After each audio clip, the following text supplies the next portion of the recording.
Amazônia em Debate. Oferecimento Sebrae Amazonas, CIEAM e Equatorial.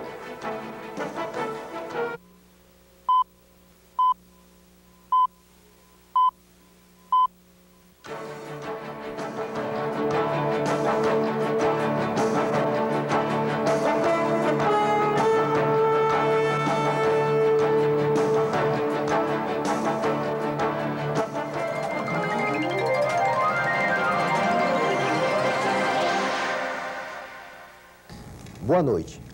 O Amazônia em Debate, nesta sua edição especial de hoje, recepciona o professor Samuel Benchimol, um dos mais festejados economistas e cientistas sociais de nosso país, com mais de 100 trabalhos publicados entre conferências, livros e ensaios sobre temas amazônicos.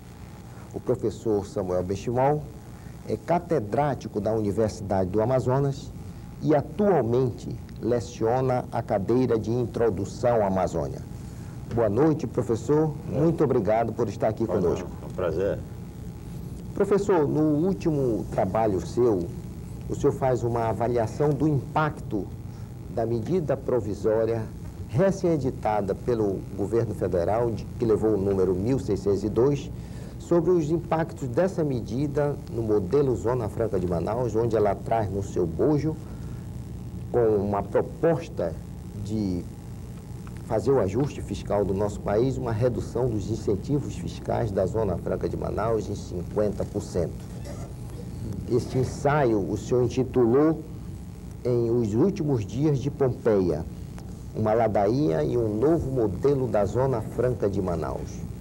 Lá, o senhor afirma que, para salvar a Zona Franca das medidas perversas deste pacote, inicialmente seria preciso rezar um terço, depois rezar uma novena, e agora o senhor preconiza rezar uma ladainha. O que o senhor quer dizer com isso? Bem, o problema da Zona Franca, eu já venho lutando juntamente com meus colegas e companheiros e as classes empresariais há cerca de 30 anos.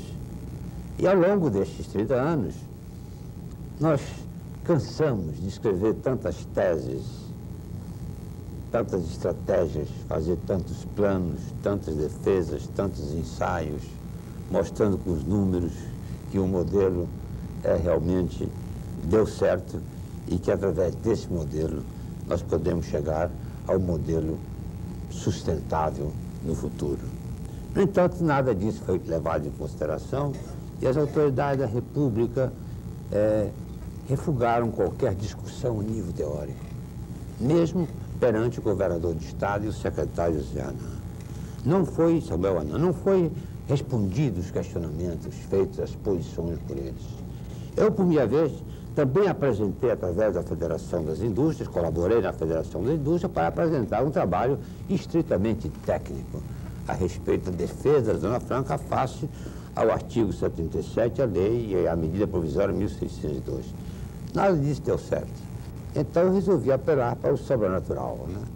Aí veio a história da reza, a reza não bastava, era preciso uma novena, a novena não bastou, aí então precisava uma ladainha.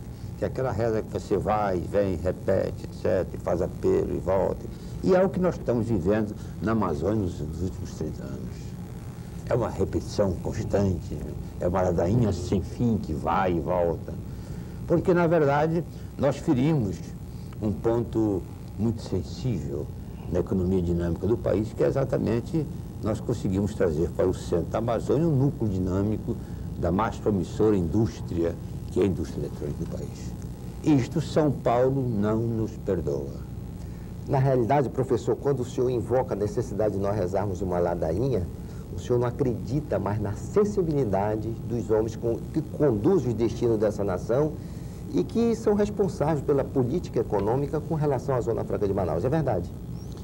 Bem, eles permitem a sobrevivência da Zona Franca desde que ela seja mutilada, emendada, emasculada. A medida 1612, artigo 77, nada mais é do que a figura de eunuco dos velhos haréns do Oriente Médio. Eles querem mascular a Zona Franca de Manaus para reduzi-la às suas ínfimas proporções, no sentido de não incomodem mais o setor dinâmico localizado no ABC paulista e em outros centros do país. De forma que nós estamos condenados a viver mais alguns anos ainda com uma Zona Franca extremamente rarefeita, né? Extremamente destituída de sua força original, de seu poder, de seu horizonte. Nós já estamos com uma morte anunciada, né? Agora, professor, com relação à medida provisória 1602, o relator dessa medida, o deputado Roberto Brandi, introduziu um substitutivo consubstanciado no artigo 77. 77, exato. Lá ele preconiza a necessidade da criação de uma contribuição social sobre o domínio econômico incidente sobre as atividades beneficiadas com incentivos fiscais na Zona Franca de Manaus. O senhor, além de fazer uma análise econômica da medida provisória, o senhor também faz uma análise jurídica dentro da técnica legislativa sobre a constitucionalidade dessa medida. Eu gostaria que o senhor abordasse o assunto. Efetivamente, o item 1 do artigo 77, na verdade, é um quasímodo jurídico inconstitucional. Quasímodo é aquela figura aleijada do Corcunda de Notre Dame. Corcunda de Notre Dame de Victor Hugo, né? Isso não existe do ponto de vista jurídico, do mundo jurídico, né? É um caso de teratologia jurídica, eu diria assim. Porque, repare bem, pela Constituição brasileira é proibido, não se pode criar um imposto que não seja uniforme geral para todo o país. Então, nós vamos criar um imposto, não é bem um imposto, uma contribuição, portanto, uma contribuição parafiscal, é um tributo. Uma contribuição parafiscal chamada Contribuição Social de Intervenção no Domínio Econômico, para ser pago pelas empresas amazonenses que estiverem sediadas na Zona Franca de Manaus, que irá recair sobre os produtos importados pelos respectivos estabelecimentos beneficiados. Isso quer dizer, não importa o nome. Em direito a gente diz, não importa o nome em juris, o nome que se dá ao boi. A contribuição social sobre intervenção do domínio econômico nada mais é do que o imposto de importação paralelo. E, como imposto de importação paralelo, ele vai suspender uma espada de Damocles, mais uma em cima da nossa cabeça. Porque você sabe, o imposto de importação não está sujeito à anualidade. Ele pode ser instituído a qualquer momento, no dia seguinte ele entra em vigor. De forma que nós temos mais uma espada em cima da nossa cabeça, além de ser uma monstruosidade jurídica, o ter criado uma contribuição sobre o domínio econômico apenas para os estabelecimentos domiciliados na Zona Franca de Manaus. Eu não entendo. O senhor também faz algumas projeções com relação a esse substitutivo do deputado Roberto Brandi, esse artigo 77. Um deles é a queda de arrecadação do Estado e o outro, numa prospecção mais adiante, o senhor afirma no seu ensaio que isso poderá criar uma nova Zona Franca de Manaus. Eu gostaria que o senhor detalhasse essa sua colocação. Aliás, a nova Zona Franca de Manaus já foi criada a partir do artigo 77 da 1602. Né? Aliás, já é lei. Na verdade, não é nem mais 1602. Na verdade, agora é a lei 9.532. É porque medida provisória foi convertida em lei, né? Mas, na verdade, o objetivo seria a criação de uma receita extra, não é isso? Nessa sua pergunta, né? A criação de uma receita extra. Não, os burocratas fizeram projeções de que esta medida iria proporcionar uma arrecadação em torno de 3 bilhões de reais ano. Eles não disseram isso, quem disse foi eu. Eu tenho que ser honesto com os senhores ouvintes. Atualmente, com a estrutura, a estrutura atual da Zona Franca de Manaus, da antiga Zona Franca, decreto pré-medida provisória 1602, artigo 77, nós éramos, na verdade, não um paraíso fiscal, mas eu cheguei a escrever até um livro que nós somos o paraíso do fisco, né?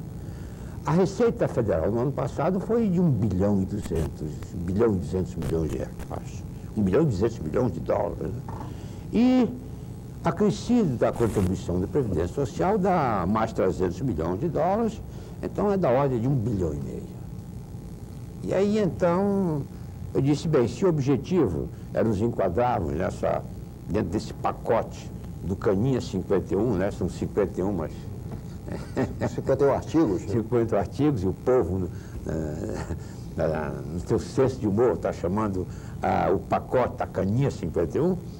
Nesse pacote está previsto uma receita adicional de 20 bilhões de dólares.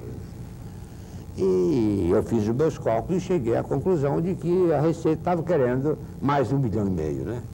O leão estava sedento, né? Estava com muita fome e famigerado, né? E precisava de mais 1 bilhão e meio. Daí ter surgido a ideia dos 3 bilhões e meio. Mas o objetivo era criar um imposto a mais para provocar mais receita. E você sabe que, pela lei de Laffer, às vezes, quando você aumenta a tributação, diminui a arrecadação, né? Não quer dizer que você vai aumentar mais 2 ou 3 ou 4% da arrecadação, que vai ter o imposto na alíquota, que você vai ter mais imposto a cobrar. O efeito pode ser inverso, né? Você aumenta o tributo, a alíquota, e vai ter menos arrecadação. Porque dentro da sua cria a recessão, o decréscimo da atividade econômica. Né? Dentro da sua linha de raciocínio, o pacote é recessivo. Ele vai causar perda de arrecadação em nível estadual. Sim, vai aumentar o custo Zona Franca de Manaus. Exato.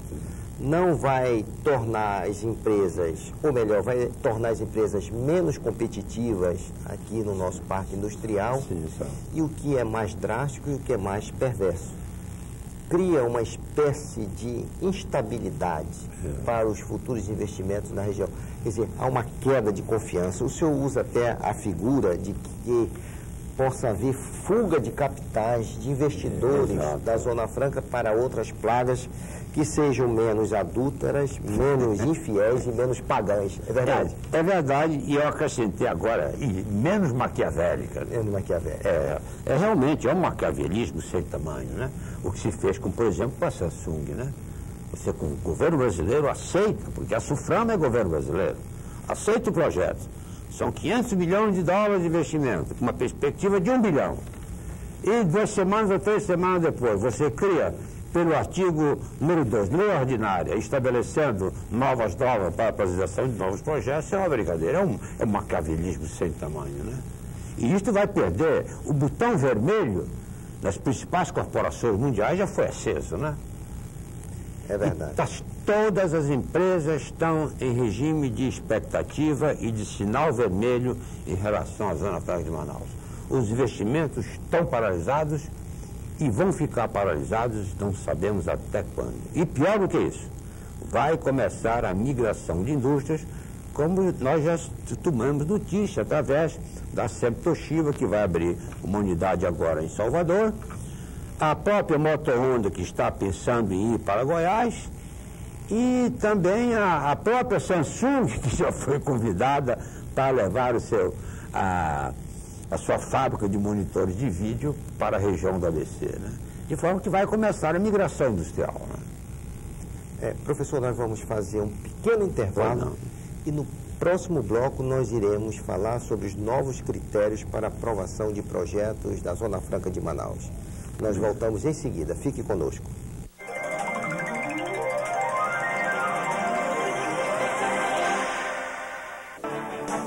Amazônia em Debate. Oferecimento Sebrae Amazonas, CIEAN e Equatorial.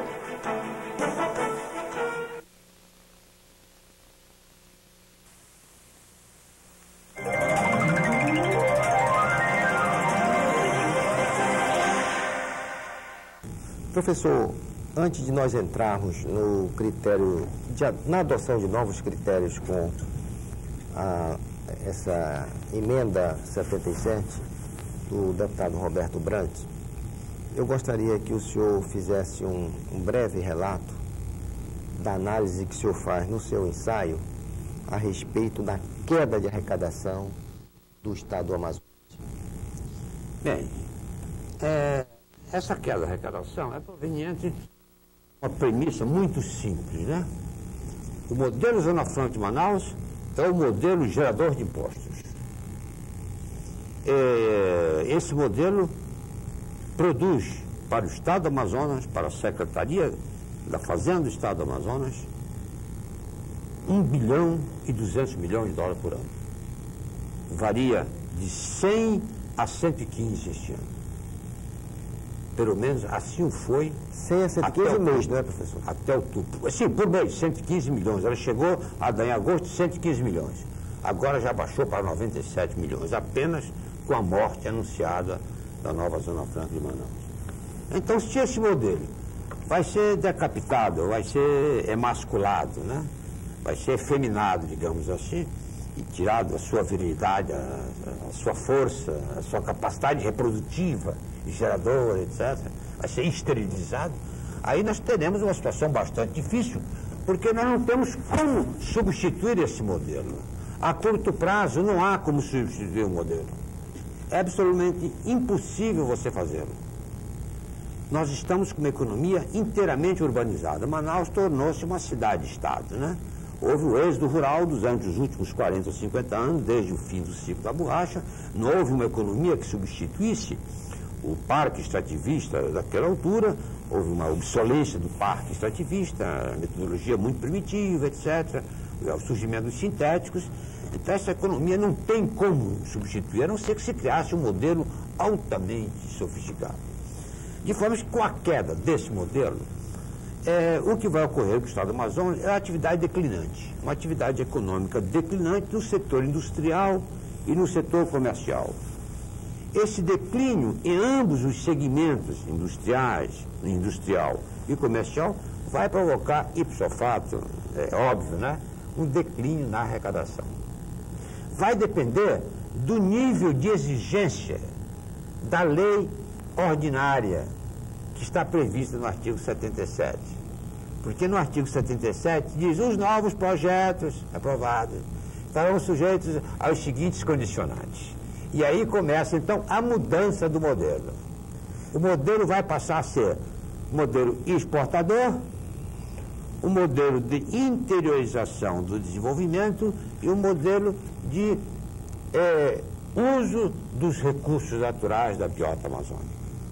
Agora, professor... E esse modelo não gera impostos. Agora, professor, antes de nós entrarmos... Quem vende peixe, quem produz mandioca, quem produz soja, geralmente não paga imposto. Agora, professor, antes de nós entrarmos no âmago da questão, na adoção dos novos critérios Sim. para análise de projetos, eu queria que o senhor analisasse uma questão fundamental. Em primeiro lugar, a Constituição de 1988, ela estabelece, no artigo 40 dos atos das suas disposições transitórias, que somente por lei complementar, lei federal, pode alterar os critérios dos novos projetos. Novos projetos. Dos projetos, aprovação de projetos. E o que o senhor acha dessa medida que altera os critérios a partir da sua promulgação? Bem, eu não sou jurista, né? Eu não sou jurista. Eu sou formado em Direito, sou professor de Economia Amazônica, de História Amazônica, etc. De forma, não sou autoridade competente. No entanto, a gente tem conhecimento, né? Mesmo porque eu já fui no passado professor de Direito Fiscal, né? Mas eu creio que nós estamos frente ao artigo 40, é uma cláusula pétrea. Você sabe, cláusula pétrea é aquela cláusula, é a pedra, né? Que não pode ser alterada. Que não pode ser alterada. Está na base do artigo 5º da Constituição Federal. São os direitos e garantia da cidadania. Aquilo que você veio, investiu, e na Zona Franca se investiu 20 bilhões de dólares, esse modelo tem que ser respeitado. O governo brasileiro tem que engolir, vai ter que, por goela abaixo, a Zona Franca de Manaus tal como está, até o ano 2013. A partir do ano 2013, cessa tudo quanto a antiga musa canta, porque um valor mais alto se levanta, como diria o velho Camões. Professor Samuel Benchimol, agora vamos analisar passo a passo os novos critérios.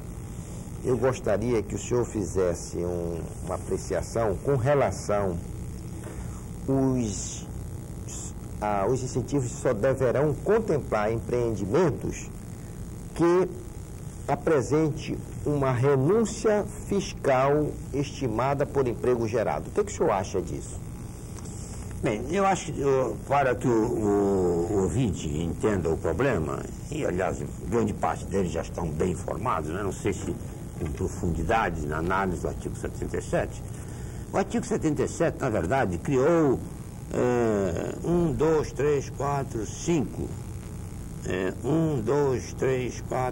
6 condicionantes para o novo modelo. O novo modelo tem que contemplar o uso de matéria-prima regional. Deve priorizar a produção de partes, peças, componentes e matéria-prima necessária para aumentar a integração da cadeia produtiva dos bens finados da Zona Franca. Maior integração com o parque produtivo instalado em outros pontos do território nacional. É o problema da complementariedade. E esse quarto aqui, que é a transformação do modelo da Zona Franca numa plataforma de exportação. Essa é a expressão correta. Agora, professor, é a plataforma de exportação. Eles querem interiorizar o desenvolvimento para que nós voltemos para o uso da biota, dos recursos regionais. Querem transformar o modelo substitutivo das importações, como os economistas chamam, em uma plataforma de exportação. E depois querem, objetiva, a criar emprego para todo mundo. Né? Agora vamos analisar, professor, o critério que fala geração de emprego por unidade de renúncia fiscal. Isso não está na contramão do modelo Zona Franca de Manaus, que é capital intensivo, é um modelo capital intensivo? Você repare bem, é o problema do Brasil solidário, né? De formas que, do ponto de vista teórico, realmente é louvável, do ponto de vista político, né? A expansão da criação de emprego no país. Né? Nenhum modelo se sustenta no mundo sem que se dê emprego. Ou se você dá emprego, ou você cria um seguro social para segurar os desempregados. É assim que faz a economia alemã, italiana, espanhola, francesa, americana, etc. Tem que dar um apoio de sobrevivência ao homem. Infelizmente, esse nosso apoio, que é feito através do FAT, Fundo de Auxílio ao Trabalhador, é muito precário e muito insuficiente. De maneiras que a tendência, e se é louvável a criação de emprego, mas não se pode criar emprego por decreto.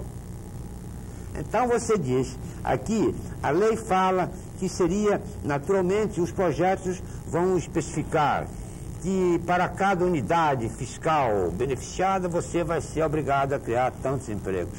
Isso não existe em nenhum país capitalista no mundo. A economia de comando está morta, desapareceu, foi sepultada com a queda do Muro de Berlim. Se você chegar e disser para uma empresa, como a Samsung ou outra, eu só te dou um incentivo fiscal, se você criar 1.500 empregos, ele vai dizer bye bye, eu vou buscar outros lugares mais ou menos, e menos infiéis e menos pagãos do ponto de vista capitalista, né? Não falta mercados, não falta países que queiram acolher capital e tecnologia das grandes empresas, das empresas do mundo capitalista. De formas que você subordinar a concessão de novos favores fiscais ou de subsídios fiscais ou de renúncia fiscal a essa geração de emprego, a gente entende do ponto de vista político, né, que alguma coisa tem que ser feita nesse sentido. Mas eu creio que a própria renúncia fiscal, barateando os custos, é indutora para a criação de emprego. É verdade. Então o objetivo é esse, você renuncia para que o emprego seja criado. Então, o importante é fazer a seleção das empresas que nós queremos fincar aqui em Manaus e que tenham, dentro da sua própria estrutura, do seu horizonte de trabalho, uma perspectiva de aplicação do mercado de trabalho. Professor, eu queria insistir na questão. Se a gente cria um modelo baseado na mão de obra intensiva, nós vamos perder competitividade. E o nosso modelo busca competitividade, que busca a exportação. O nosso modelo é capital intensivo, tecnologia intensiva. Não é de trabalho intensivo. É o que o senhor chama no seu trabalho de modelo jobless growth. É o crescimento sem emprego. Né? Isso é um processo que está no mundo inteiro. Todos os países do mundo estão crescendo e diminuindo as suas forças de trabalho. Estão enxugando as suas folhas de pagamentos. Estão fazendo downsizing, diminuindo de tamanho em termos de contratação de mão de obra, criação de postos de trabalho, etc., em favor de meios tecnológicos, né? A robotização da economia faz parte do processo de competição mundial, redução dos custos. Então, esse é um problema muito sério. Mas repare bem, como o modelo da Zona Franca é um modelo de capital intensivo, de tecnologia intensiva, você não pode aplicar nesse modelo o trabalho intensivo. Aí você descaracteriza. E ao descaracterizar, a Lei 77 deu as diretrizes para o novo modelo. É o modelo de Schumacher. Você sabe, Schumacher é o autor alemão que escreveu um famoso livro. Em inglês é Small is Beautiful. A tradução em português é péssima, é um negócio ser pequeno. Ele apregou a metodologias primitivas, a metodologia dos pajés, dos feiticeiros, a metodologia dos índios, dos artesãos, das corporações de ofício, das artes, ofícios da Idade Média, através do qual o ritmo da produção é bastante lento e você aperfeiçoa a obra-prima, tanto é que ele chamava a obra-prima dos companheiros das corporações medievais, e com isso você tem um mundão de trabalho. Mas, para você cair a produção artesanal, fazer produção artesanal, os teus custos vão para a lua. Você não tem condições de sobreviver com produção artesanal. Só quem pode sobreviver como artesãos são os artistas. Aqueles que efetivamente podem produzir uma obra-prima, uma tela, uma pintura, uma escultura, e pedir $1 milhão por isso. Como realmente agora, recentemente, foi vendido um quadro de Van Gogh por $65 milhões. Isso aí não houve trabalho. Mas depois que ele morreu, né, professor? Mas já morreu mais de 3, 4 séculos, né? Mas no tempo que ele era vivo, não. Não tinha valor, não. Então, repare bem, o modelo, o que eles querem, se nós vamos voltar para o modelo regional de uso das matérias-primas regionais, nós vamos apregoar novamente o modelo SEBRAE. É o modelo da pequena e média empresa para o interior, que vai substituir as grandes corporações. Esse modelo SEBRAE é também um modelo perverso, porque é o modelo informal da economia informal. É o modelo que não paga o ICMS, é o modelo que não paga o INSS, que não paga os impostos, é o modelo das empresas familiares, dos artesãos. Isso tudo está isento, inclusive por lei federal, né? É verdade. Agora, professor, o senhor nas suas conferências, nos seus trabalhos, o senhor sempre cunha certos vocábulos que em seguida passam a domínio público, como mercosulização, africanização, e com referência a esse modelo, o senhor falou em sumerização. Não, isso já foi uma outra conversa particular. O que eu falei é que a economia amazônica está sendo africanizada desde muito tempo. Ela foi africanizada. O que o senhor quer dizer com isso? Africanização é empobrecimento. Empobrecimento. Ela foi empobrecida, terrivelmente empobrecida, né? Você calcule, para produzir um saco de farinha, um saco de farinha de mandioca, que leva 6 meses, essa farinha de mandioca vale hoje R$10, uma saca de 50 quilos, é levar o caboclo à miséria. Não tem condições. A população está extremamente empobrecida. Sem estrutura, não tem nem energia elétrica no interior. Se não tem energia elétrica no interior, não tem água.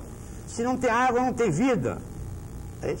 É realmente uma situação bastante difícil. Então eu falo na africanização, que é exatamente a queda no padrão de vida em função da depreciação da cadeia produtiva, do absolutismo, do obsoletismo, do anacronismo da atividade econômica, do parque extrativista, que querem voltar a torná-lo ativo e ressuscitá-lo, né?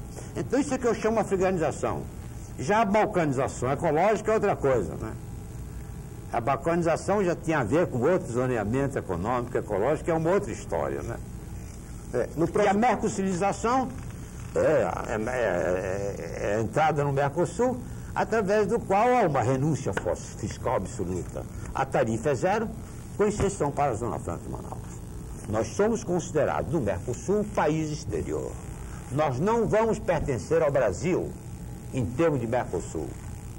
A Zona Franca de Manaus não contempla o Brasil, não contempla a Zona Franca de Manaus. A Zona Franca de Manaus é país externo, está sujeito a tarifas externas, ou está sujeito a tarifa para entrar no Paraguai, na Argentina, como se fosse a Alemanha, a União Soviética, os Estados Unidos ou a China. Não faz parte do Brasil, nem do Paraguai, nem do Uruguai, nem do Chile. É uma forma do Brasil se descartar da Amazônia, né? No próximo bloco, nós iremos discutir e aprofundar as questões relacionadas aos novos critérios de aprovação de projetos a serem implantados na Zona Franca de Manaus. Vamos fazer um breve intervalo e voltamos em seguida.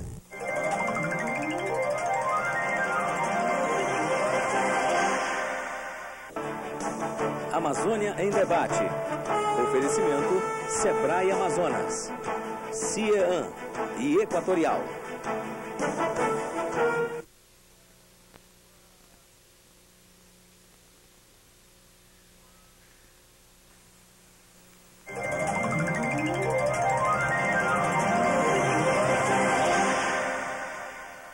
O Amazônia em Debate está de volta nesta edição especial com a entrevista do professor Samuel Benchimol.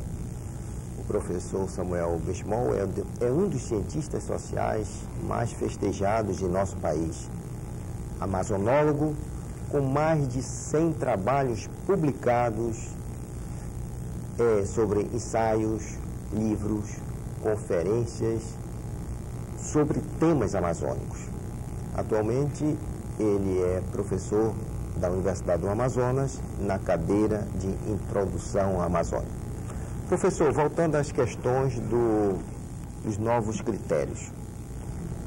Bom, nesses novos critérios também contempla projetos que busquem uma integração maior com novos mercados e um intercâmbio internacional, querendo aumentar nossas relações de troca, ou melhor, voltados às exportações, com aproveitamento amplo de nossos recursos naturais.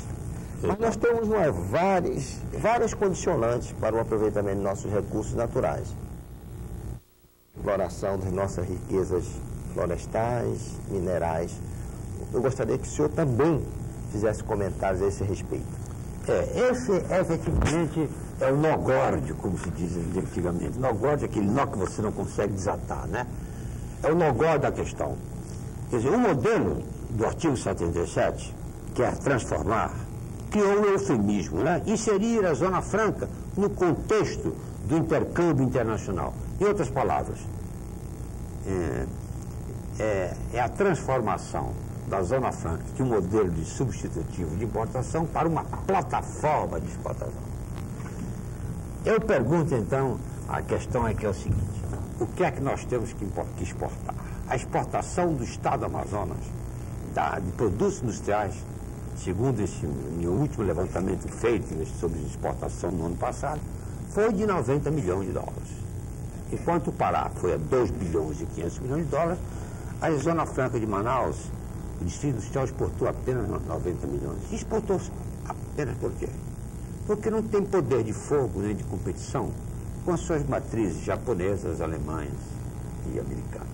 Coreanas, mas... E coreanas agora. Falta escala de produção, tem custo amazônico, nós não temos porto, nós não temos nem energia elétrica, não temos universidade, a universidade é precária, a despeito de todo o esforço, a nossa ciência ainda está caminhando, não temos tecnologia, enfim, nós somos de uma tal carência que para tornar o modelo Zona Franca de Manaus como plataforma de exportação, impossível é.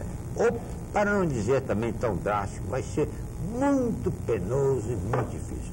Nós poderíamos passar de 90 milhões para 200 milhões de dólares, mas chegar àquela cifra que a Suframa propôs de 1 bilhão de dólares já no ano de 88, impossível é. Então, só nos resta uma saída, é voltar a usar os recursos naturais.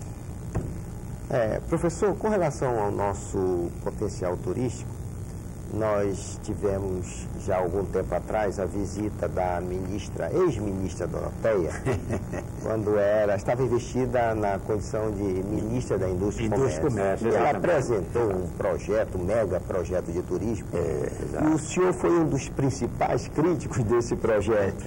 Não é? O senhor dizia que o projeto da ministra não era mais nada do que um sonho irrealizável. Era uma utopia. Era difícil de se operacionalizar, era uma utopia. O senhor sempre foi um crítico desses mega projetos de turismo. Por quê? Para bem, o ecoturismo é um segmento normal de qualquer economia. Faz parte da nossa cadeia produtiva de serviços, né? Então, há que colocá-lo dentro da sua devida proporção. Nada mais é do que dois segmentos. Não pode ser os segmentos sobre o qual a economia vai se apoiar. E então, há 3 anos atrás, quando o presidente FHC esteve aqui, ele foi muito claro. E repare bem, esse 1602 tem a ver com aquela visita 3 anos atrás aqui. Ele diz, a Zona Franca não vai mais poder vender para São Paulo. Ela vai ter que procurar o seu mercado no exterior, porque ela deve ser um parque de exportação, etc. E aí, então, a Doroteia Werneck sorriu de orelha a orelha e apresentou o seu mirabolante projeto, né? Que realmente eu chamei o mundo maravilhoso da Walt Disney da selva, né? Esse projeto era realmente de uma grandiosidade incrível. Você calcule que estava previsto o monorail.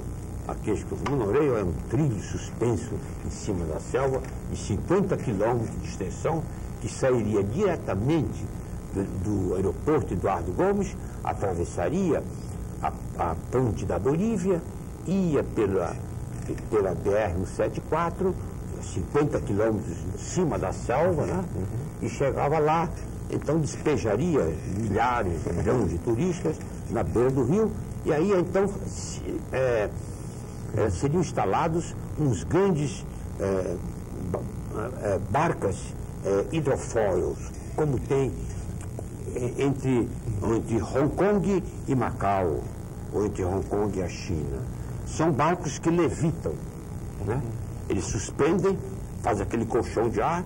Então, com uma velocidade gigantesca de 100 a 200 km por hora, eles voam em cima das águas. Então, estava previsto a levitação desses barcos para poder levar os milhões de turistas. Aí iriam até as Anavilhanas. E lá iriam criar um parque de 5.000 apartamentos de selva, etc. E lá teria dezenas de parques temáticos, que eu chamei aqui de 1001 noites. Só que tinha um porquê, né? Para satisfazer os ecologistas. Então teve um problema. Como o Parque das Anavilhanas é uma estação ecológica, não podia ter estação de turismo de jeito nenhum. Aí então estava previsto no plano da dona Doroteia Werneck que os 20.000 empregos que seriam criados no Parque das Anavilhanas, nessa voltinha da selva, esses 20.000 empregados não podiam dormir lá. Tinham que todo dia, a expressão é comutar.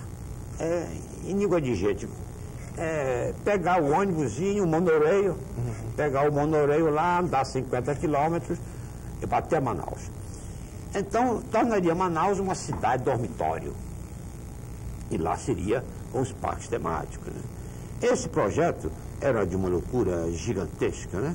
E iria custar uns 3 ou 4 bilhões de dólares, e esperavam que tivesse alguns milhões de turistas ao ano para gastar os seus milhões de dólares. E isto era a solução para substituir o modelo Zona Franca de Manaus, que era um modelo perverso, concentrador, etc. e tal, que concorria com São Paulo, que havia roubado de São Paulo a indústria eletrônica, as indústrias de ponta, a indústria de informática, etc. Aí então nos davam como moeda de consolação essa Walt Disney da selva, né? Na verdade, eu quis me revoltar naquela altura e, como fiz há uns 35 anos atrás, quando era jovem, naquele velho, o pessoal da minha geração sabe disso, né? No espetáculo do Rosa da Fonseca, né? Foi uma reunião de investidores Foi, aqui uma na reunião de Amazônia. investidores a bordo de um vapor que saiu daqui do Rosa da Fonseca, daqui até Belém. E nessa ocasião, Manaus foi considerado uma cidade de 7ª prioridade do Plano de Desenvolvimento Econômico e foi criado, naquela altura, a prioridade número 1 para a cidade do Bacabal, em Maranhão, que iria receber todos os benefícios da forma. Aí, então, foi a rebelião dos amazonenses no Rosa da Fonseca, que eu participei, etc. E, nessa altura, era o governador Arthur Reis, e ele fez ele abalou o navio. Qual foi a gritaria, etc. Então, eu quis fazer mais ou menos uma espécie de insurreição cabana nessa ocasião. Mas o superintendente, que naquela altura era o Manuel Rodrigues, né? Ele diz: olha, Benchimol, nós estamos com um problema muito sério aqui, que o presidente não quer ver o nosso filme sobre as indústrias da Zona Franca. E é incrível que o presidente venha aqui, mas o protocolo não aceita. Porque disseram que não vieram para cá para ver indústria nenhuma, né? E eu queria que você fosse o presidente e usasse, sei lá, o meu prestígio, entre aspas, para convidar o presidente. Que aí eu aceitei a missão. Eu fui lá com o presidente e aleguei minha condição de seu colega, etc., que na faculdade, que gostaria que ele fosse assistir com o comitiva. E ele foi muito gentil. Pois não, professor, vamos lá e tal. E foi lá e assistiu, todo mundo ficou satisfeito e feliz. E nós pensamos, todo mundo pensou que com isso nós tínhamos vencido uma batalha. Mas foi puro ledo engano, porque o objetivo era outro, né? É verdade. Agora, professor, com relação à exploração dos nossos recursos naturais, que está preconizado nessa emenda número 77, que prevê a priorização de empresas que industrializem produtos regionais locais. Exato. Bem, é um modelo de interiorização na Zona Franca de Manaus, pregado pelo governador do estado, o Dr. Amazonino Mendes, que realmente é um modelo louvável, etc., que vai dar resultados dentro do período de 30, 40 anos, produto de longo prazo, mas que vai encontrar uma terrível oposição por parte dos ecologistas do mundo inteiro. E já disse ao governador que ele vai ter que usar todo o seu fanatismo messiânico para conseguir provar, para obter recursos do exterior para fazer o seu projeto progredir. Porque o Gilney Viana, na semana passada, já foi em cima do programa da soja dos campos de Pociaria. O que já está se armando contra o programa do terceiro ciclo é mais ou menos um outro problema igual que está se armando contra a Zona Franca de Manaus. Nós vamos ter novamente, dentro de mais 6 meses, se esse programa continuar dando certo, e que este ano Itacoatiá já exportou 300 mil, no ano que vem vai exportar 1 bilhão de toneladas e provavelmente de 5, 6 anos, Pociaria vai exportar 1 milhão de toneladas. E nesta altura, nós vamos ter uma nova 1602 e um artigo 77 contra o terceiro ciclo. Não satisfeitos em ter o 1602 contra a Zona Franca de Manaus, vão criar um 1602 e um 77 especialmente para destruir o programa louvável do terceiro ciclo do governador Amazonino Mendes. Os ecologistas não vão permitir, porque são eles que hoje têm o domínio sobre a região amazônica. O Brasil perdeu a sua soberania de jure. Nós só temos a soberania de fato. Não nos é permitido mais montar nenhuma hidrelétrica, nós não podemos mais exportar madeira, nós não podemos fazer garimpagem, não querem que a gente utilize os recursos minerais, não querem que utilize os recursos pesqueiros. Existe polícia ecológica de todo jeito e para todos os gostos. E até nós recebemos como presente de grego o projeto Sylvain de 2 bilhões de dólares, que tem 1000 olhos acesos para fiscalizar o comportamento nosso, né? Professor, com relação da renúncia da nossa soberania, nós vamos discutir a questão no próximo bloco. Nós vamos fazer um pequeno intervalo e voltamos em seguida.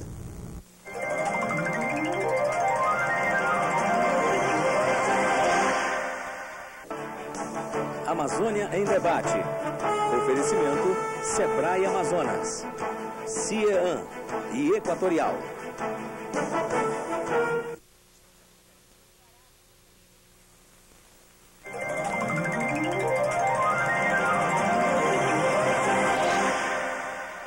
O Amazônia em Debate está de volta nesta edição especial entrevistando o professor Samuel Benchimol, amazonólogo, um dos mais festejados cientistas sociais do nosso país. Professor, voltando à questão da renúncia fiscal e das críticas que se fazem ao modelo Zona Franca de Manaus, nós temos alguns calcanhares de Aquiles. Por exemplo, o nosso modelo foi baseado no modelo substituidor de importações. E o governo central quer que, da noite para o dia, a gente se transforme num grande uma plataforma de exportação. Não é? O segundo ponto, professor, até hoje, honestamente, eu ainda não aceitei este conceito de renúncia fiscal. Porque renúncia fiscal pressupõe a existência de uma base tributária. O empreendimento só usufrui do benefício a partir do momento que a empresa começa a produzir. Então, eu ainda não entendi esse problema de renúncia fiscal. Mas no seu estudo, o senhor fala que, na realidade, o modelo Zona Franca tem contribuído, através da redução dos seus custos, produzindo produtos altamente competitivos. O senhor dá um exemplo do segmento de televisores, onde a redução do custo contribuiu para o atingimento de uma faixa de mercado que até então não tinha acesso a esse bem de consumo durável. Eu gostaria que o senhor analisasse um pouco a questão.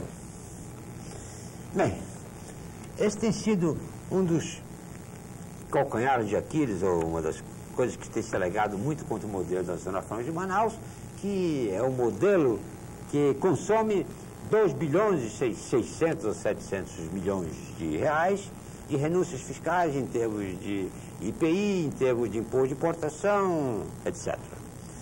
Na verdade, há um equívoco de uma magnitude enorme, né? Esse equívoco é um erro palmar, né? Dos avaliadores desses incentivos.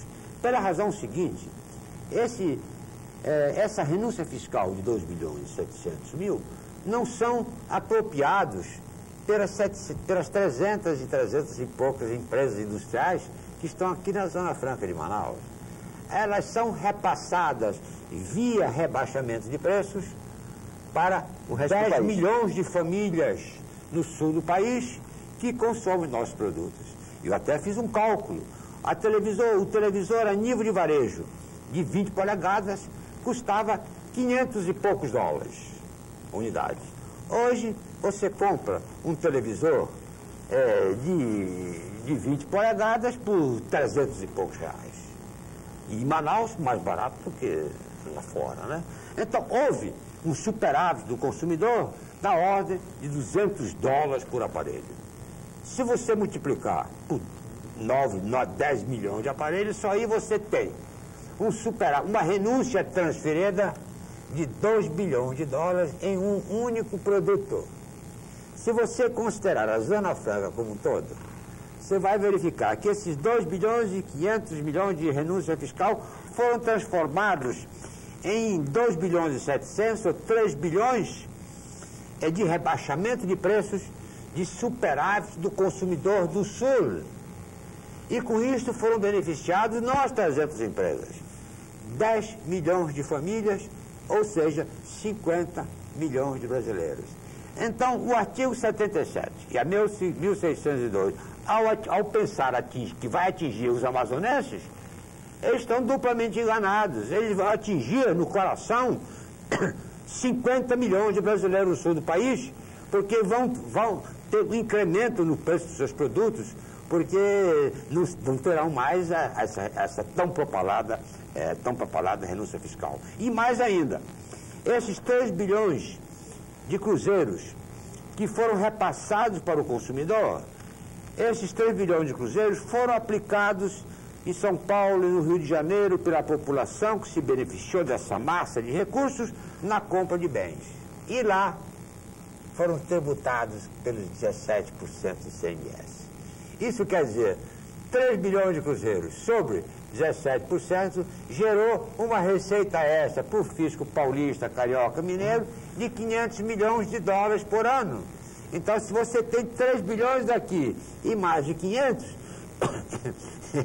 nós recebemos 2 milhões e 600 e passamos para o povo brasileiro 3 bilhões e 500 milhões. O senhor falou também... É realmente uma loucura. O senhor falou também que a repercussão dessa renúncia fiscal transferida para o resto do país teve uma repercussão maior do que programas sociais. Tem um programa político muito sério, né? Isto é incalculável. Eu falei em 3 bilhões de dólares, né? Mas aí, como você sabe, eu, além de economista, sobretudo, tenho formação sociológica, né? E aí, então, é que não foi avaliado, porque em termos sociais, é difícil você fazer avaliações sobre o social, sobre o termo de educação, melhora de condições de vida e de formação. O ponto é o seguinte, Zica, na ocasião em que nós transferimos, nós vendemos os 10 milhões de televisores para a população brasileira, nós fornecemos à população pobre 4 elementos básicos para que ela tenha pelo menos um mínimo de conforto, já que ela vive tão empobrecida, como eu, por falta de emprego, por falta de alimentos, por falta de educação, de saúde, transporte, segurança. O homem, quando chega, o paulista, quando chega na sua casa, cansado, depois de 10, 12 horas, ele pôde comprar uma televisão graças à Zona Franca de Manaus, que rebaixou os custos de 500 para 300. E aí, então, repare bem, como a maior parte da população pobre brasileira, ela é analfabeta funcional, não é analfabeta, é analfabeta funcional, que é diferente do analfabeto, né? O analfabeto funcional é aquela pessoa que sabe ler, mas não entende o que lê. Tem pouca noção, não tem o hábito da leitura, porque o seu instrumento de trabalho é o martelo, é o parafuso, é qualquer trabalho manual de repetição numa fábrica. Não está acostumado a ter um instrumento de leitura como nós. Então, tem dificuldade na leitura de manual, mesmo porque essa população só tem 4 anos de alfabetização, 3 anos de curso primário. Com 3 anos de curso primário, dá para você aprender a ler e a contar um pouquinho, né? Mas não dá para aprender a entender. A televisão, ela transmite a imagem. E através da imagem e da visão, você leva ao telespectador pobre brasileiro, você leva o lazer da novela, você leva o futebol do esporte, você leva a notícia para que ele fique ao par, inclusive possa eleger os políticos. E quarto, leva educação através da TV Cultura. Muita gente está se educando no país graças à TV Cultura, aos programas, etc. Então, isso se deve o quê? Se deve ao instrumento da televisão que tornou acessível à população pobre, pelo menos esses 4 elementos básicos e fundamentais da família brasileira. E então eu digo no meu trabalho que a Zona Franca de Manaus fez pela empobrecida população pobre brasileira mais do que Betinho já fez com o programa do Brasil Solidário. Porque ele levou lazer, educação, inclusive campanha de vacinação. A campanha de vacinação não teria êxito no Brasil se não fosse a televisão. Porque o povo não lê o panfleto, mas ele vê. Ele não é cego, nem surdo. Ele pode ser analfabeto funcional, ele pode não entender, mas ele não é cego, nem surdo e tem raciocínio, né? De forma que o que nós fizemos em favor da população pobre, isso não tem tamanho. Isso é da ordem de... Eu teria que multiplicar 3 bilhões da renúncia fiscal transferida pela enésima potência. Aqueles que não sabem, a enésima é aquele sinal, oitinho de baixo, né? É elevado ao infinito. Se você me pedir quanto é que vale isto, quanto é que vale a educação para o povo, um pouco de lazer, um pouco de educação e um pouco de instrução para o povo e um pouco de esporte, se você perguntar, isso vale 300 bilhões de dólares ou vale 3 trilhões de dólares? A semelhança do que alguns cientistas locais valorizaram a floresta amazônica em 3 trilhões de dólares, está na Veja dessa última semana. Então são os 3 trilhões de dólares o benefício que nós proporcionamos ao povo brasileiro através da Zona Franca de Manaus. E não apenas pela televisão, mas pelo som.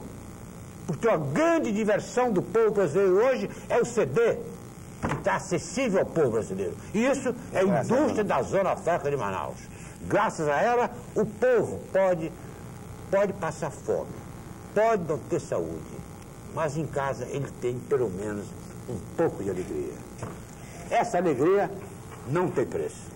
Agora, professor, vamos refluir a questão anterior. Vamos lá. O senhor falou que a Amazônia renunciou à sua soberania. Isso é uma frase muito forte. É forte.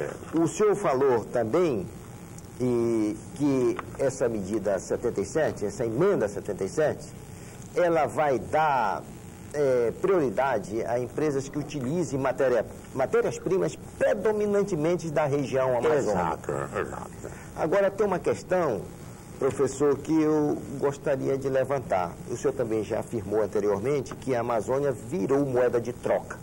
Toda vez que o governo brasileiro precisa definir recursos e aportar esses recursos do exterior para grandes projetos na região sul-sudeste, a Amazônia entra no jogo com moeda de troca. Eu pego tal recurso, mas eu vou criar mais reservas indígenas, mais reservas ecológicas, enfim, nós viramos moedas de troca. Exato. Então, como é que essa medida vem contrariar uma própria decisão, uma decisão do governo central, que para o governo central ele quer preservar a Amazônia, não quer que se aproveite os nossos recursos naturais? Se eu fosse filósofo, eu diria que a 1602, o artigo 77, constitui uma antinomia. É uma contradição. Pela razão seguinte: você joga a Zona Franca de Manaus para se transformar num parque exportador, uma plataforma de exportação. Essa plataforma de exportação só é viável mediante a utilização dos recursos naturais. Quais são esses recursos? Agrícola, do terceiro ciclo do governador Amazonino Mendes. Ou é florestal, ou é pesca, ou é mineração. 4 palavrões em termos de gíria ecológica, ambientalista mundial. São 4 nomes proibidos, porque todos eles implicam na transformação do ecossistema selvagem em ecossistema antrópico humano, eu diria, o ecossistema humanizado, como todos os países do mundo fizeram. Isso não quer dizer que nós tenhamos que destruir os 5 milhões de quilômetros quadrados. Não. Vamos reservar a metade, vamos preservar 2 milhões e 500 mil e o resto vamos abrir. Não há também pressa. Não há pressa. Temos que ter a solidariedade diacrônica entre as gerações. Não devemos ter pressa para cometer todos os erros de uma vez só. Mas devemos caminhar no sentido de fazer uma agricultura tropical. O uso da floresta, o uso da pesca e da mineração. Estes são os elementos que podem substituir a Zona Franca de Manaus. É por isso que eu disse que com a lei 1602, artigo 77, nós temos que abrir mão, que renunciar o 288, jogar no lixo da história e vamos criar a Zona Franca livre da selva para que durante um período de 15 anos, até o ano 2013, dessa renúncia da Zona Franca de Manaus, os benefícios fiscais, nós possamos ter livre acesso à exploração agrícola, florestal, pesca e mineração. Devemos elevar a produção agrícola do terceiro ciclo à enésima potência. Devemos produzir 3 a 4 milhões de toneladas de grãos. E vai ser um Deus nos acuda, em termos dos ONGs do mundo, das ongueiras, das organizações não governamentais, porque nós vamos destruir o cerrado de Puxiari.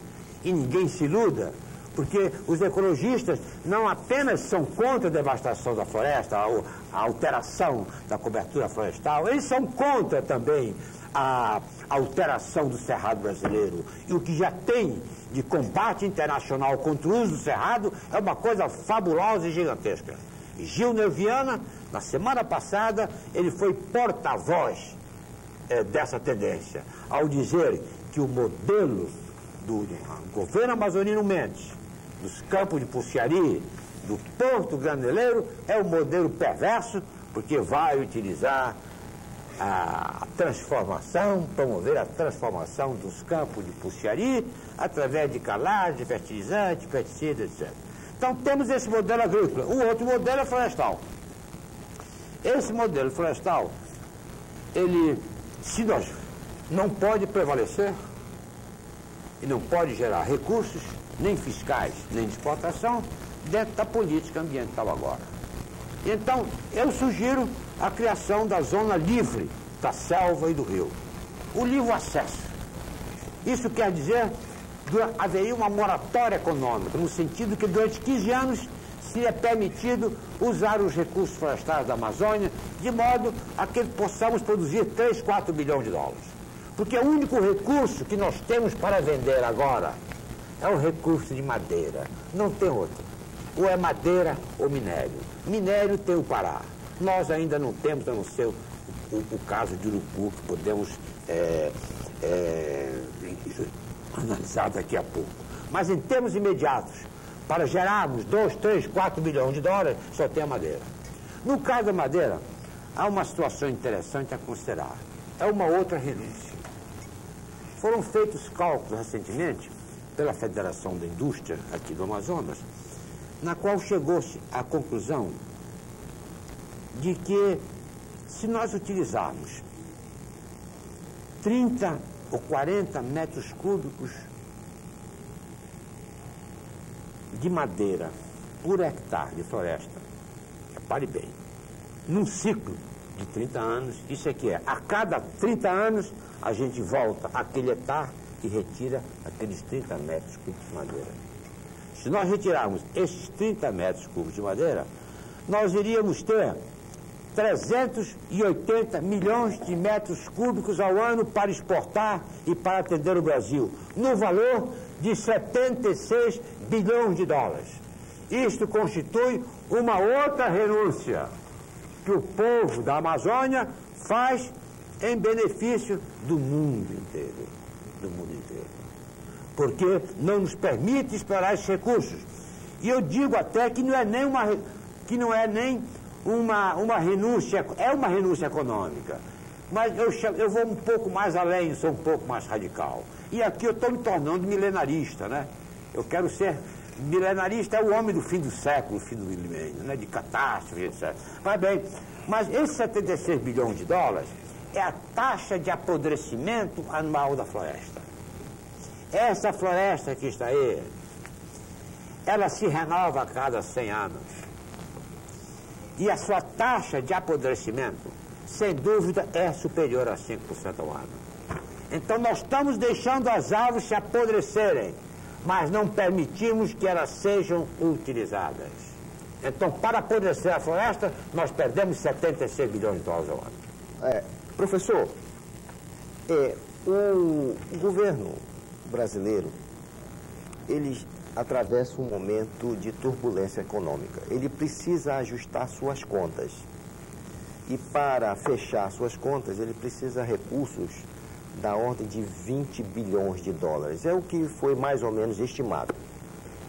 O senhor propõe que o Estado do Amazonas sozinho, a Amazônia sozinha, resolveria a questão do Brasil com um novo modelo para a Zona Franca de Manaus, que o senhor chama Zona Franca de Manaus, livre da selva e do rio. Explique isso com detalhes que nós queremos saber. Eu estou curioso, professor. A questão é o seguinte, em termos agrícolas, nós podemos com facilidade, com 2 ou 3 milhões de toneladas de soja, nós podemos com facilidade obter 1 a 2 bilhões de dólares de exportação. Em termos de floresta, eu acho que o número da FIAN está um pouco elevado, porque o Dr. Sobral, do Instituto de Tropical Timber Association da ONU, com sede em Tóquio, vocês reparem bem, o Instituto de Florestas Tropicais da ONU não está na Amazônia, ele está em Tóquio, que não tem um pé de árvore, só tem arranha-céu e pé de cimento armado. Mas o Sobral, que é brasileiro e que vem aqui todos os anos, ele calcula que uma taxa de 10 a 20%, 10 a 20 metros cúbicos por hectare, seria possível em fazer produção sustentável da floresta. Somente esses 10 ou 20 iria dar 15 ou 20 bilhões de dólares, que nós renunciamos. A floresta se apodrece porque ela se renova de 100 em 100 anos, e todo ano as árvores estão podres, e os cupins estão tomando conta da floresta. E nós não estamos dando chance para que as árvores novas tenham a sua vez e cresçam sob as clareiras, desde que se faça o corte seletivo não predatório. É possível, portanto, fazer sem muita predação da floresta, fazer a sua renovação e utilizar a floresta a serviço do homem, desde que mesmo porque, como o ciclo de extração é de 30 anos, você só volta ao hectare 30 anos depois. Então já deu tempo para a exploração. Aí nós temos essa na parte florestal. Na parte da pesca, aí então, você sabe que o tambaqui deixou de ser um peixe amazonense há muitos anos. Hoje o tambaqui é um peixe chinês. É um peixe da China. Quem levou para a China, professor? Foi o presidente Sarney. O presidente Sarney, quando era presidente, ele recebeu a visita do vice-presidente da China. E nessa visita faz parte do protocolo a troca de presentes. E o presidente Sarney perguntou ao presidente da China: Vossa Excelência, eu te desejo, ele disse, eu quero 20 mil alevinos de tambaqui para levar para o meu país. E o presidente deu. Nós temos a grande criação de Pirassununga, temos a grande criação de Petrolina, pelo processo de hipofização, isso foi dado à China. E já teve gente que foi à China e comeu o tambaqui e disse, é tambaqui, o cara, não. É um nome lá, Vum Finchim, um nome de um peixe qualquer. Isso aqui é chinês, não, é tambaqui, não, foi no passado, isso foi no passado. Hoje é um peixe chinês, porque a China produz 30 milhões de toneladas de peixe ano. Nós aqui na Amazônia produzimos 200 mil toneladas. Professor, e com relação ao gás e ao nosso petróleo? Isso é uma outra história. Bem, em termos de pesca, eu também sugiro que seja franqueado novamente o uso da tartaruga para todo mundo.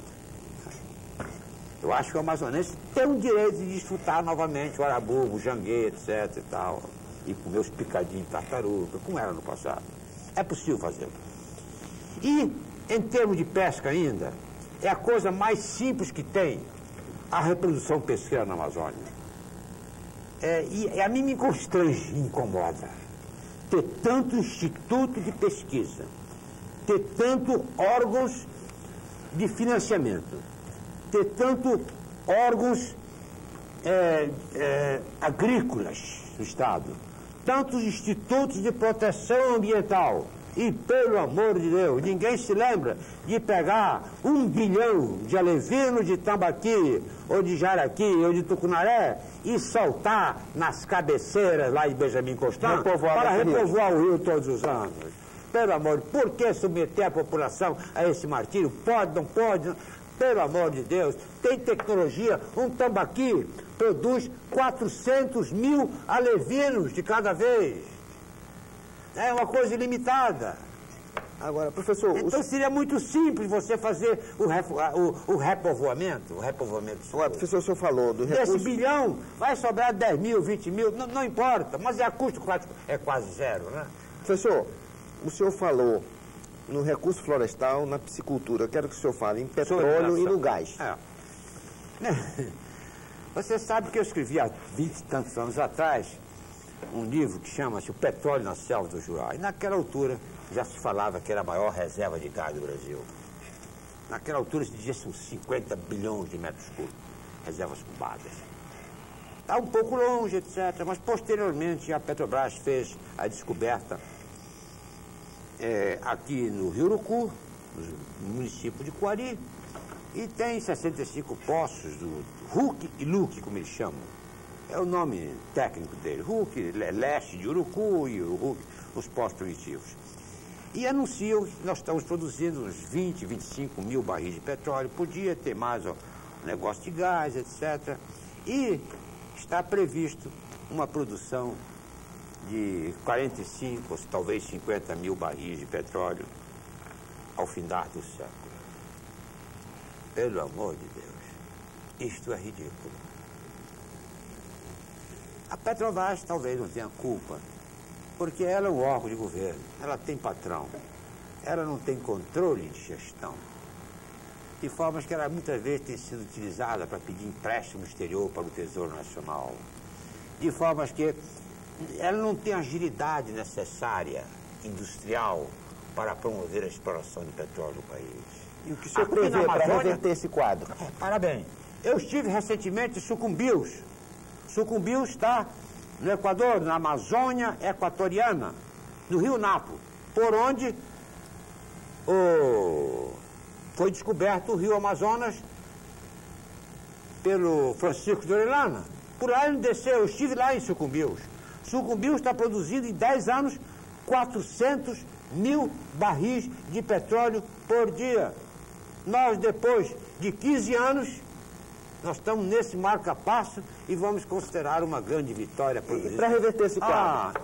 Tem que tornar livre, completamente livre, a pesquisa, a lavra, a produção, o transporte, etc. Não se concebe, por exemplo, isso foi levantado pelo professor Jaime Benchimol, meu filho.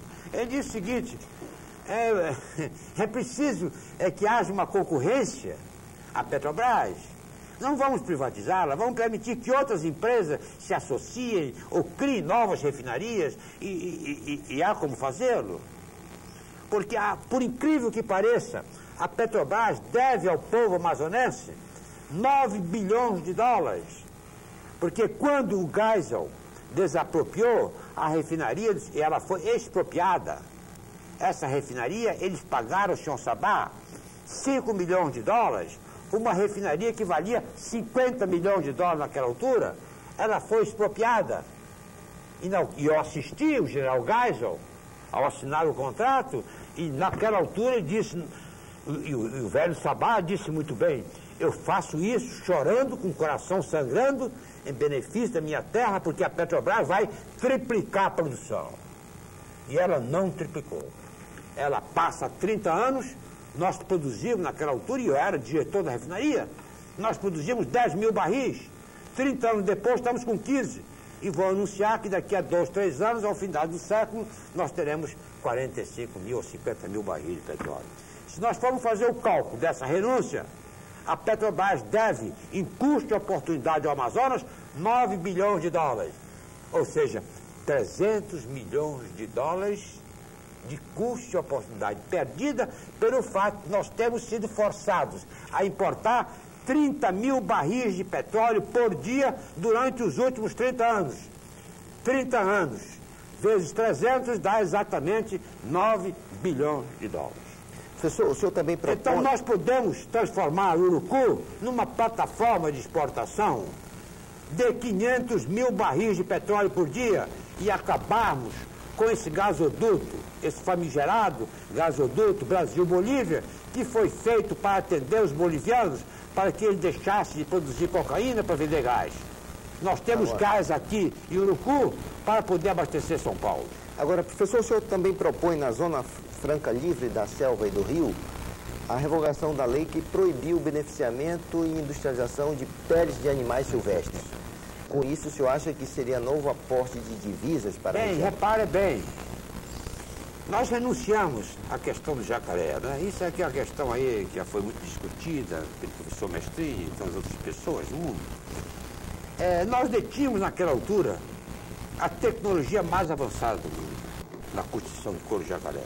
Pela razão seguinte, curtir o jacaré não é apenas curtir o que eles chamam os vazios de jacaré, é curtir a carcaça, é uma carcaça óssea.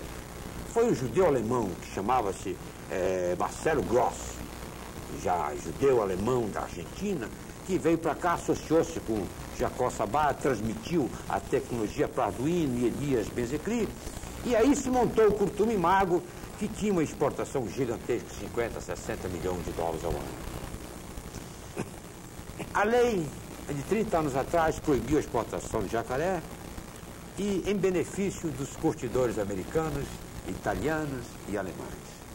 Esses curtidores, hoje, eles faturam das nossas costas 500 milhões de dólares ao ano. Vezes 30 anos, são 15 bilhões de dólares de renúncia fiscal que nós, amazonenses, fizemos em favor dos países do primeiro mundo. Por isso que eu digo, vamos matar 1 milhão de jacarés por ano. Isso durante até o ano 2013. E vamos pegar esses 500 milhões de dólares.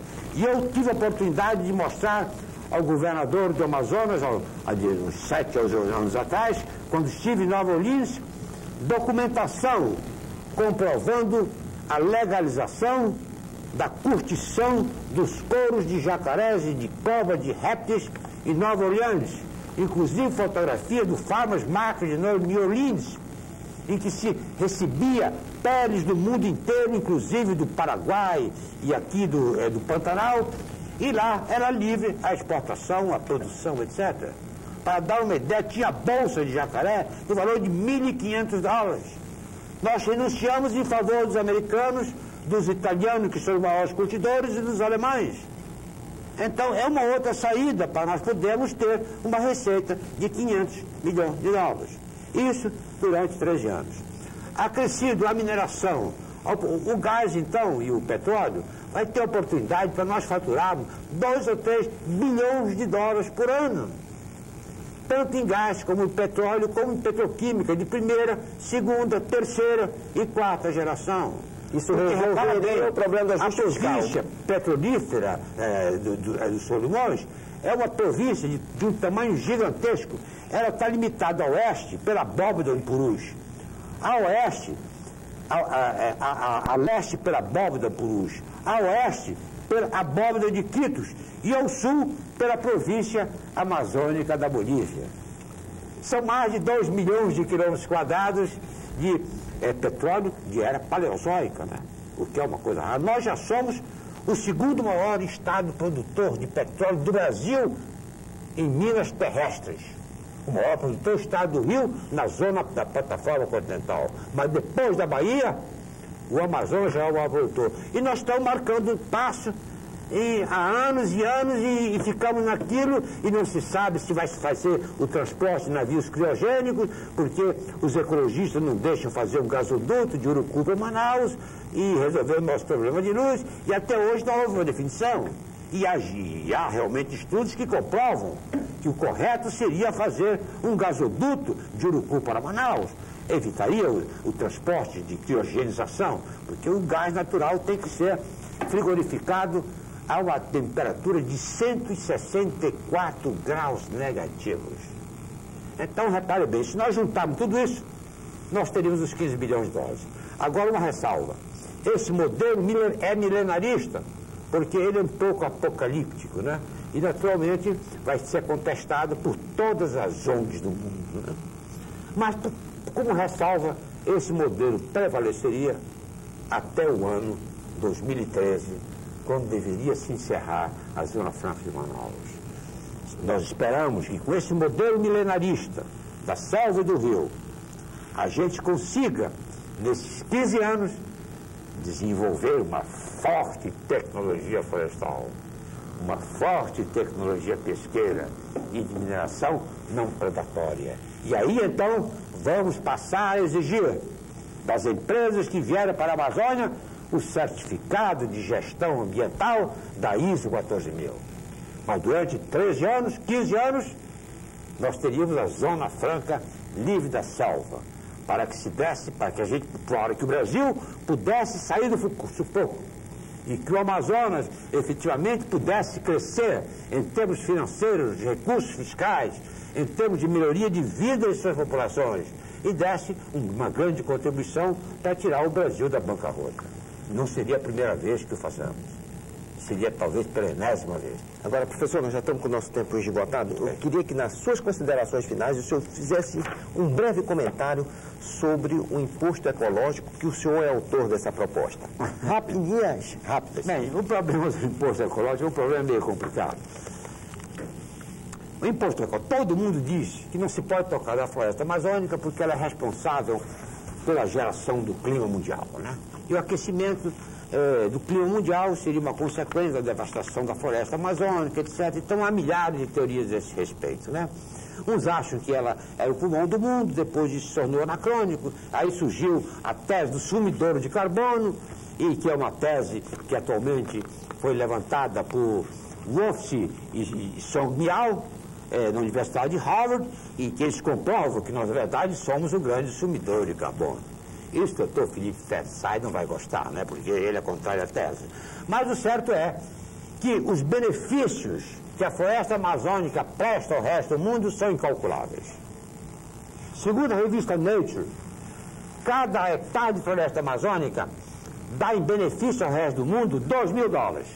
Se nós multiplicarmos por 350 milhões de hectares, vai dar exatamente 700 bilhões de dólares ao ano que o mundo deve à Amazônia pelo fato de mantê-la intacta.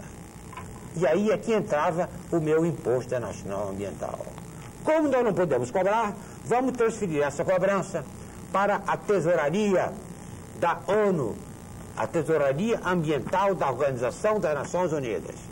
E ela vai receber esses 700 bilhões de dólares ano por ano e vai nos pagar, ou 10%, seriam 70 bilhões de dólares, para enriquecer o nosso orçamento. E o resto iria ser aplicado em tecnologia florestal, em tecnologia de pesca, em tecnologia de mineração, em tecnologia agrícola, para nós desenvolvermos uma cadeia produtiva limpa, que nós não temos.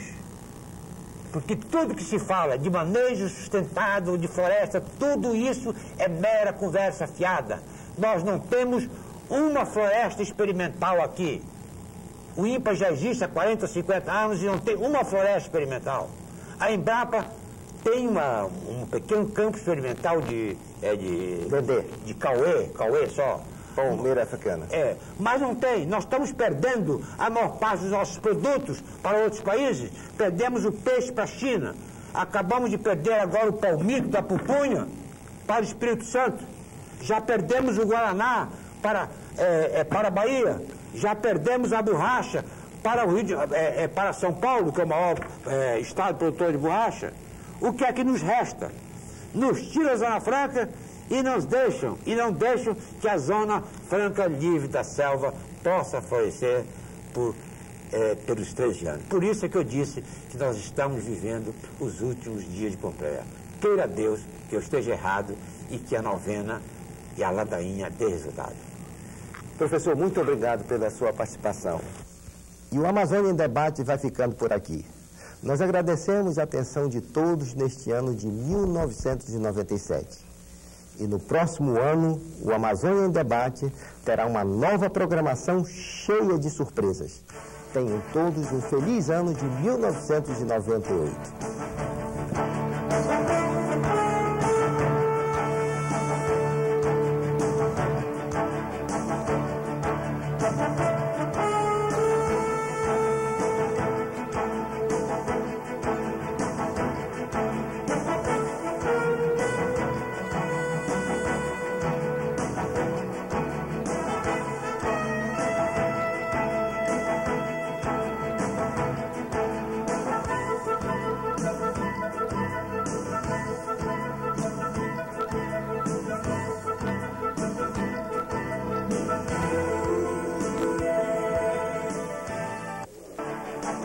Amazônia em Debate.